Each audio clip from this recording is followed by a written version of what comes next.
Good morning, 10th graders, or afternoon or evening, depending on when you decide to view or watch this. Today is going to be not just instructions for like what you're going to be doing, but I also want to talk about your close reading and kind of go over what that was all about and kind of have a discussion about that where I'm going to start the discussion here and then you're going to continue the discussion in your responses. But let's go over a couple of housekeeping items first. A lot of you went back to your journals or roots and put your names on those, so thank you. If you haven't done that, or if you're not sure what I'm talking about, please go to the Roots folder and the Writer's Journals folder and make sure that in your title on your doc or on your slides it has your name. That way I know immediately by looking, yes, you've got one in there. Also, make sure when you're doing your journals that you just continue on from where you left off onto either the next page, or you can even go down just a little bit, insert a new entry there.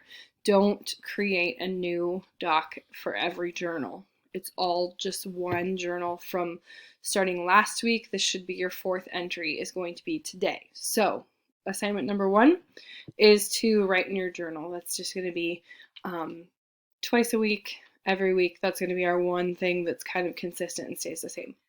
If you haven't finished your grammar practice, go ahead and finish that today. I hope that you did not think that you had to continue doing that yesterday. You could split it up between Monday and Wednesday, but you don't have to continue working on that throughout the week. Just it shouldn't be too much work. It should take you somewhere probably around at the maximum 20 minutes. For some people, it took as little as 10 minutes to go through. For a few people, it might take a little bit longer, but just remember to kind of pace yourself and don't spend too long on one thing, kind of keep moving through it. Okay, so let's talk about your close read. It's based on the first read that you guys did on Monday. So it's the article by Louis Pasteur. It's his speech called Worshipping the Spirit of Criticism. It's his speech that he gave when the Pasteur Institute actually opened up. I hope that you maybe were curious enough to look him up to see, okay, who is he? Have I heard of him? Do I know anything about him? Because all of you actually probably do know some information about him. The reason that we have pasteurization, that comes from his last name, Pasteur. He's the one who kind of invented that process so that things wouldn't go bad or ferment. It's a process of heating something up and then quickly chilling it to kill certain yeast and bacteria. Yes, I had to obviously look this up because I am not science-minded. But he also developed a rabies vaccine I think along with the rabies, it also helps with anthrax. And he did a lot of other kinds of things. And when he kind of developed this cure for rabies, he had kind of a building where people were coming to him for things and they were studying and they were coming up with all sorts of stuff. And it got to the point where it was so big that they needed to kind of create a whole institute for it. And so that's what this was. He had a couple of his mentors and some of his peers that kind of took him by the hand and helped him create this vision of what science should look like. And if you weren't able to tell, he's also from France. I think he mentions that at one point as well. So our main essential question that we kind of had for this whole unit that we talked about a long time ago, back before E-term, was kind of all about scientific advancement. The good, the bad, the responsibility, who's in charge of science, not necessarily in charge, but who's responsible when you have some type of scientific advancement. If someone uses that in a positive or negative way, did the person who created that have any kind of responsibility for that? So taking a look at his address, he kind of talks about this a little bit. He talks about how there's different roles or different schools of thought as far as science goes. In fact, I'm going to kind of pull up his article here for us. Mm,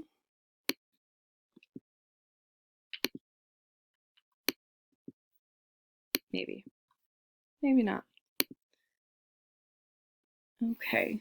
And you can't see very much of that screen, and it's not letting me move anything. Okay, you can see some of it. Not a lot, but some.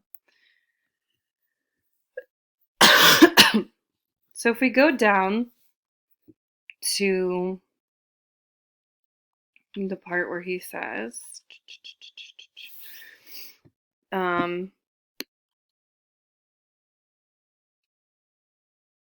he says, two contrary laws seem to be wrestling with each other nowadays. The law, or the one, a law of blood and death, ever imagining the new means of destruction and forcing nations to constantly ready for the battlefield. The other, a law of peace, work, and health, ever evolving new means of delivering man from the scourges which beset him. If one seeks violent conquest, the other the relief of humanity. The latter places one human life above any victory, while the former would sacrifice hundreds and thousands of lives to the ambition of one. So, what he's talking about there, he's basically saying that there are two different ways that you can go with science and two kind of totally distinct and different paths to take. One where science is good and science is helpful and science helps a lot of people, including the masses. And the other is kind of this destruction.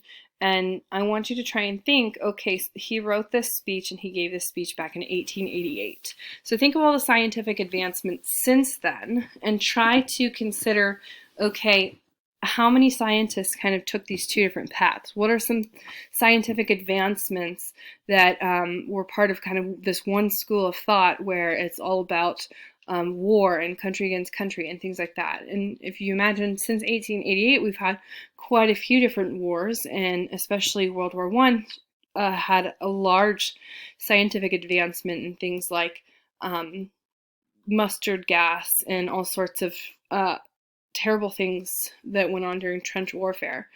And then by the time we hit World War II, we already talked about, before we were out for E-term, we talked about Einstein and we talked about the development of the atomic bomb and things like that. And so this kind of scientific advancement that would seem like it's kind of a negative or a bad thing.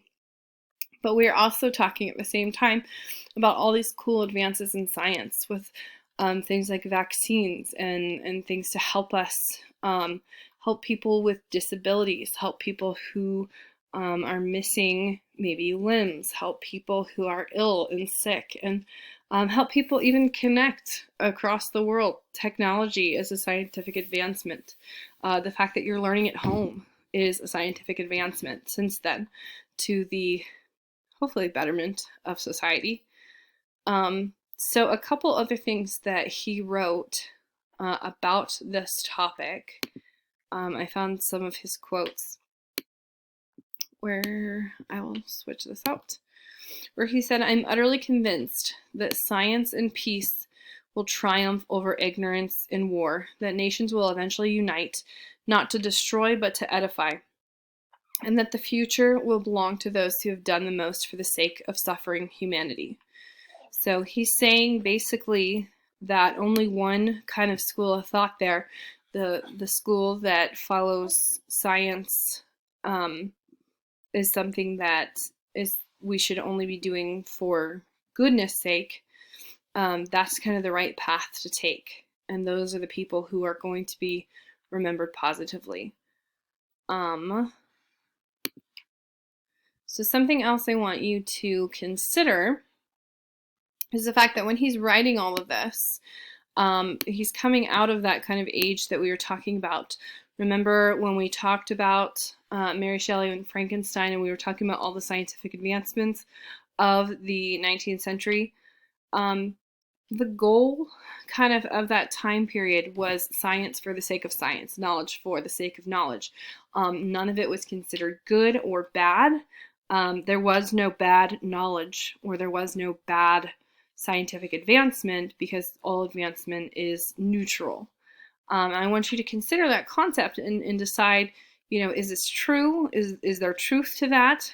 or is that something that people maybe kind of put into place because it's an easier way to justify doing certain things?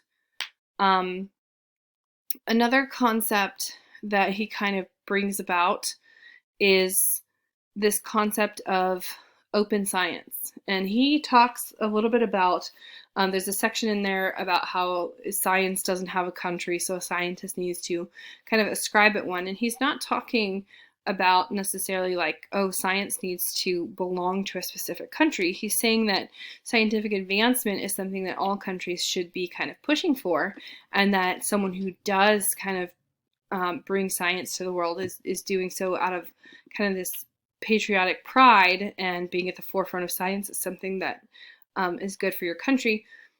But ultimately, his idea was that science belongs to the world. He has another quote that I found interesting. Let me see if I can show you this one too, where he says, "Science knows no country because knowledge belongs to humanity and the torch which illuminates the world." And this brings up a really interesting point about science. There's a movement in science right now called open science, where there's a push to say that science belongs to everyone. If you do research and you do a study, that science should be available to everyone else, because someone else can kind of maybe piggyback off of your research to do something else that's great. However, that kind of brings up the point of, well, what about, the person doing the research? Shouldn't they be the one to kind of own that science?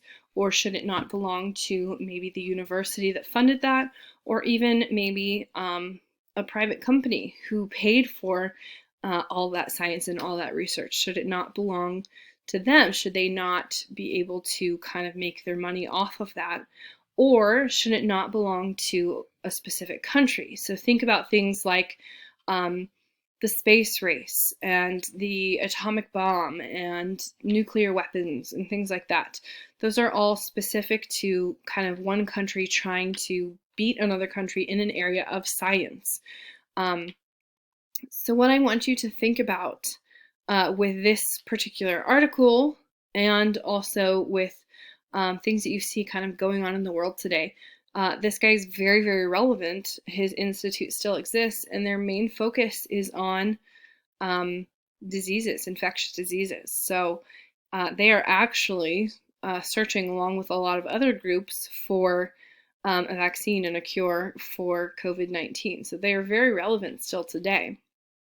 But what I want you to think about, the question that I want you to answer for this prompt, is not necessarily one that came with StudySync, but I want you to think about the essential question number 5 that's going to show up on your close read. What responsibility do scientists have for their creations? The question of, should science be open, all science? If not, are there stipulations? And do you think that Louis Pasteur would agree with you? Why or why not? And then I also want you to think, is scientific advancement good, bad, or neutral? And why you would believe that to be the case, or believe that to be true. And you can give specific examples. You can kind of zero in on one part of that and explain that. That would be fine. Excuse me.